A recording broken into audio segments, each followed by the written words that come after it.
의사 일정에 들어가기에 앞서 한 말씀 드리겠습니다. 시정연설은 정부가 새 예산안을 국회에 제출하면서 예산 편성 기조와 주요 정책 방향을 국민께 직접 보고하고 국회의 협조를 구하는 국정의 중요한 과정입니다. 대통령께서 직접 시정연설을 하는 것이 국민에 대한 예의이고 국회에 대한 존중입니다. 국민의 인식이 그렇습니다. 불가피한 사유 없이 대통령 시정연설을 마다하는 것은 온당치 않습니다. 국민들께서도 크게 실망하셨을 것입니다. 민생 위기가 국민의 삶을 심각하게 위협하고 있습니다. 의료 대란, 세수 펑크, 남북 대결과 북러 군사 밀착 등 국민의 고통과 불안을 가중시키는 문제가 한둘이 아닙니다. 총체적 국정 난맥의 심화라고밖에 할 수 없는 비상한 상황입니다. 국민께 설명해야 합니다. 이 난국을 어떻게 타개해 국민이 편안해질 수 있는지 소상히 밝혀야 합니다. 국민은 대통령의 생각을 직접 들을 권리가 있고 대통령은 국민께 보고할 책무가 있습니다. 대통령의 시정연설 거부는 국민에 대한 권리 침해입니다. 국민의 대표기관인 국회의 수장으로서 강력한 유감의 뜻을 표합니다. 대통령께서는 국회 개원식에도 불참했습니다. 민주화 이후 단 한 번도 없었던 일입니다. 불참의 이유도 국민적 동의를 얻었다고 보기 어렵습니다. 이렇게 계속 국회를 경원시해서는 안 됩니다. 국회의 협력을 구하지 않으면 국민이 위임한 국정 운영의 책임을 할 수 없는 현실을 무겁게 직시하시기 바랍니다. 국민이 하늘입니다. 오늘 대독 시정연설이 끝난다고 해도 대통령께서 직접 연설했어야 하는 이유가 사라지는 것은 아닙니다. 국민의 목소리를 외면해서는 안 됩니다. 국정 기조를 전환하라는 국민의 요구 앞에 겸손해야 합니다. 이것은 잠깐 계시죠. 잠깐 계시죠. 잠깐 계시죠. 제가 오늘 말씀드린 것은 잠깐 계시죠. 제가 오늘 말씀드린 것은 어느 당을 대표해서가 아니라 국회라고 하는 국민의 대표기관과 입법부와 행정부의 관계를 이야기한 것이고 대통령 행정부의 대표가 입법부를 존중하고 늘 입법부와 상의를 하면서 국정을 운영해야 제대로 운영할 수 있는 것입니다. 그래서 오늘은 제가 국회의장으로서 국민의 대표기관인 국회의 대표, 입법부의 수장으로서 그 행정부의 수반에게 서로의 협력을 잘 해나가기 위한 촉구를 할 필요가 있겠다 생각해서 말씀드렸습니다. 이상입니다.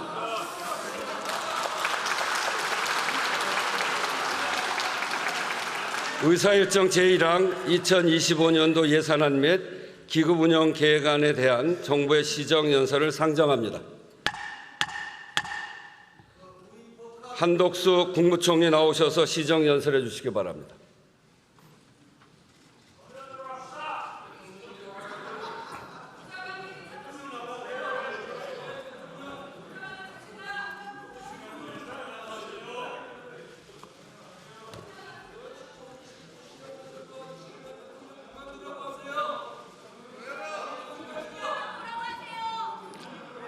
존경하는 국민 여러분, 우원식 국회의장님과 의원 여러분, 새롭게 구성된 22대 국회의 첫 예산 심사를 맞아 정부의 내년도 예산안을 설명드리게 되어 뜻깊게 생각합니다. 오늘 저는 정부의 국정운영 기조와 그동안의 정책 추진 상황을 말씀드리고 이를 토대로 수립된 내년도 정부 예산안을 설명드리고자 합니다. 정부 출범 이후 지난 2년 반 하루도 마음 편한 날이 없을 정도로 나라 안팎의 어려움이 컸습니다. 무엇보다 글로벌 복합 위기로 인해 우리 경제가 큰 어려움을 겪었습니다. 우크라이나 전쟁과 중동 지역 분쟁은 글로벌 공급망 교란과 원자재 가격 상승을 불러왔습니다. 국제적인 고금리와 고물가, 금융시장의 불확실성이 지속됐고 주요 국가들의 경기 둔화는 우리의 수출 부진으로 이어졌습니다. 이러한 글로벌 복합 위기는 우리 민생에 큰 타격이 됐습니다. 정부 출범 당시 물가 상승률이 6%대까지 치솟았습니다. 자영업자, 소상공인들은 물가 상승과 금리 인상으로 인해 코로나 팬데믹 시절 못지않게 힘드셨습니다. 정부는 이러한 대내외의 위기에 맞서 우리 경제의 역동성을 회복하고 민생의 어려움을 풀기 위해 2년 반을 쉴 틈 없이 달려왔습니다. 시장 경제와 건전 재정 기조를 정착시키고 우리 경제의 체질을 민간 주도 성장으로 바꾸는 데 역량을 집중했습니다. 국가 채무를 안정적으로 관리해서 국가 신인도를 지켰고 과감하게 규제를 혁파해서 국가의 성장 동력을 되살렸습니다. 징벌적 과세를 완화하여 부동산 시장을 정상화했고 무너진 원전 생태계도 복원했습니다. 또한 전방위적인 세일즈 외교를 통해 우리 기업의 운동장을 넓히고 우리의 경제 영토를 확장해 왔습니다. 그 결과 이제 우리 경제가 위기 극복을 넘어 새로운 도약을 향해 나아가고 있습니다. 반도체, 자동차를 비롯한 주력 산업의 수출이 살아나면서 올해 수출이 사상 최고치를 경신할 것으로 전망됩니다. 경상수지 흑자도 700억 달러 초과 달성이 예상됩니다. 외국인 직접 투자는 2022년에 최초로 300억 달러를 돌파했고 작년 2023년에는 327억 달러를 기록해서 2년 연속 최대 투자 유치 기록을 세웠습니다. 올해도 역대 최대 규모의 외국인 투자 유치가 기대됩니다.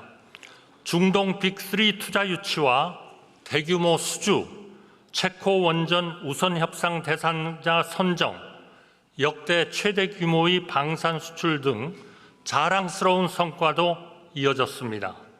이에 힘입어 작년 우리의 1인당 국민소득이 처음으로 일본을 앞섰고 국제신용평가사 스탠더드 앤 푸어스는 2026년 우리의 1인당 GDP가 4만 달러를 넘을 것이라고 전망했습니다. 지난 10월 세계 국채지수 편입 결정은 우리 경제가 살아나고 있음을 보여주는 확실한 지표라고 할 수 있습니다. 국민 여러분, 이처럼 경제가 다시 살아나고 있지만 민생의 회복 속도는 기대에 못 미치는 것이 사실입니다. 정부는 국민의 삶 구석구석까지 경기 회복의 온기를 전하기 위해 최선을 다하고 있습니다. 물가를 잡기 위해 특단의 대책을 펼쳐서 물가 상승률을 2%대에서 이제 1%대로 안정시켰습니다. 주택시장을 안정시켜서 주거비 부담을 덜어드리고 있습니다. 기업의 역동성을 높이고 노사법치와 노동약자 보호정책을 지속적으로 추진한 결과 일자리도 계속 늘어나고 있습니다. 작년 15세에서 64세 평균 고용률은 69.2%로 역대 최고를 기록했고 실업률 역시 2.7%로 역대 최저를 달성했습니다. 코리아 디스카운트를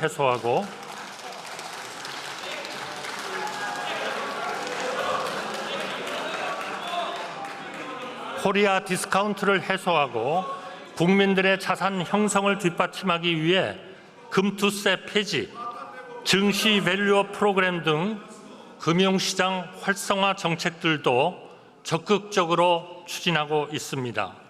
소상공인, 자영업자들께 실질적인 도움을 드릴 수 있도록 다양한 금융 지원과 함께 재기 지원 프로그램을 강화하고 있습니다. 미래의 주역인 청년 세대가 마음껏 공부하고 일하며 꿈을 이뤄갈 수 있도록 교육과 주거를 비롯한 계층 이동의 사다리를 한층 내실 있게 보강하고 있습니다. 어려운 분들의 삶을 돌보는 약자 복지도 적극적으로 확대하고 있습니다. 노인과 장애인 등 사회적 약자들에 대한 돌봄 국가 책임제를 역대 어느 정부보다 폭넓고 두텁게 실현해 가고 있습니다. 민생 회복의 지름길인 살기 좋은 지방 시대를 여는 데도 노력을 아끼지 않고 있습니다. 기회발전특구, 교육발전특구, 도심융합특구, 문화특구의 지방시대 4대 특구를 도입해서 대규모 투자 유치와 양질의 일자리 창출, 정주 여건 개선에 힘을 쏟고 있습니다. 앞으로도 정부는 민생을 최우선에 두고 경기 회복의 온기를 체감하실 수 있도록 최선을 다하겠습니다.